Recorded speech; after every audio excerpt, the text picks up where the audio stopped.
ABC News exclusive interview with V.Stiviano, the woman at the center of the Donald Sterling controversy, speaking out about the firestorm sparked by a taped conversation between her and the billionaire LA Clippers owner. In the face of the scandal, she's been hiding behind a visor until now. She sat down with ABC's Barbara Walters for the first time just a short while ago. Daily skate every day like this. Just one block? You have seen her all week skating in front of her house with that odd visor covering her face, hoping to quench the paparazzi's thirst for her story. You guys want some water? Or exiting a restaurant, espousing presidential aspirations. One day I will become president of the United States of America. Who is she? She is 31-year-old V.Stiviano, the woman often at Sterling's side at Clipper games, and she is nearly 50 years his junior. I'm his confidant, his best friend, his silly rabbit.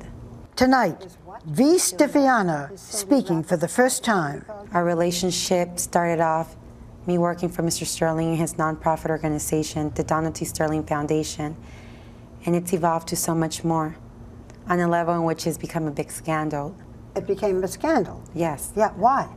How and why doesn't even matter anymore. It's here.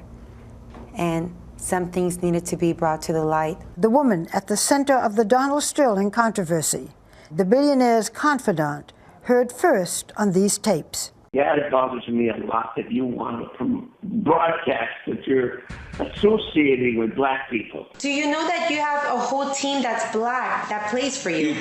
Do I know? I support them and give them food and clothes and cars and houses. Racist comments from LA Clippers owner that rocked the nation and may cost him what he loved most. I am banning Mr. Sterling for life. But now, V.Stiviano is defending him. Is Donald Sterling a racist? No, I don't believe it in my heart. Have you heard him say derogatory things about minorities in general and blacks in particular? Absolutely. You've heard him say derogatory things? Yes. Don't they sound racist to you? I think the things he says are not what he feels. Anyone can say anything in the heat of the moment. Not everybody makes alleged racist remarks in the heat of the moment. Sometimes in the heat of the moment you say things that you mean. That you mean. Or that you feel. Yeah. Explain how he says these things. I think Mr. Sterling's from a different generation than I am. I think he was brought up to believe those things. What things? Segregation, whites and blacks. He was brought up to believe these believe in his own way. And they're ingrained in him, deep and rooted in his body and in his mind. But through his actions, he's shown that he's not a racist. Through his actions, he's shown to be a very generous and kind man. She claimed that these conversations were never intended to become public. These conversations were in private. Nevertheless, they became public. And because they did, a lot of people have been hurt by it. His wife, his children. So how did they come to light? These things that he said to you were recorded. Did you know that? Yes, I recorded them. But how did they become public information?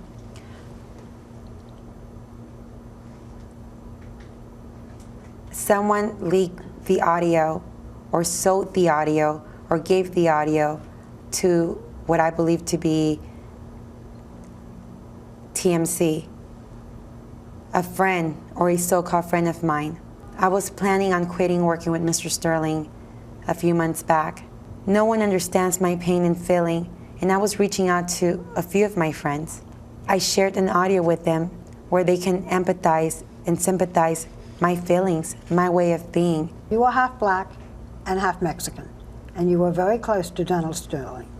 Yes. You do not consider him a racist? No. No.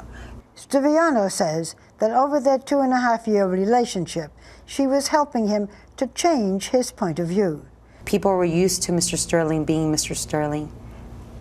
And here comes the V, and everything changed. Mr. Sterling is nice and kind to everyone. He greets and treats people with equality. and I brought that light to him. So you helped him become a better person? In every way. In every way. But the question on everyone's mind, can you tell me what your relationship with Donald Sterling is? I'm Mr. Sterling's right-hand arm, man. Are you in love with Donald Sterling? I love him. I'm not sure that's what I asked. Are you in love? No, I'm not in love. You love him what? Like a friend? I love him romance? I love him like a father figure. Like a father. Do you and Donald Sterling have a financial arrangement? You say you're his assistant. Does he pay you? Yes. At first started paying me as an employee, and then he started paying me off the books. Is he still paying you off the No. books? No. You are one of his assistants? I'm his assistant. You are his assistant? Yes. You are very honest, so I'm going to be blunt as well. Donald Sterling has been married for over 60 years. Where do you fit into that life?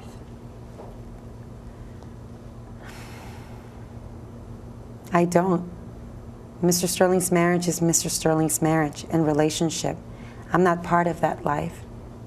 What's the biggest misconception about you? That I'm a mistress or a whore or a woman of the night. People have seen you walking with a visor. Why the visor? I'm hurting.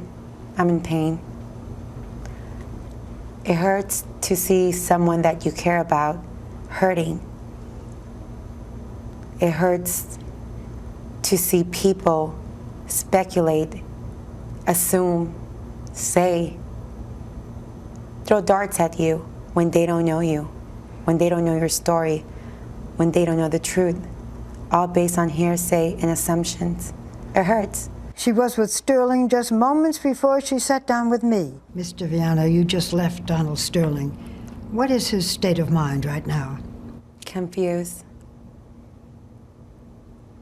I think he feels very alone, not truly supported by those around him, tormented, emotionally traumatized. From what? From everything. I think he's highly more traumatized and hurt by the things that he said himself. I think he can't even believe or understand sometimes the things he says. Do you think that Donald Sterling should apologize? Absolutely. Will he apologize? Only God knows. What advice are you giving Donald Sterling now? I just want him to come to his senses. I want him to believe it and feel it and to genuinely feel apologetic to the world. I'm giving him the advice that he should apologize to the nation, to the world, for his racist remarks. For Nightline, I'm Barbara Walters in Los Angeles.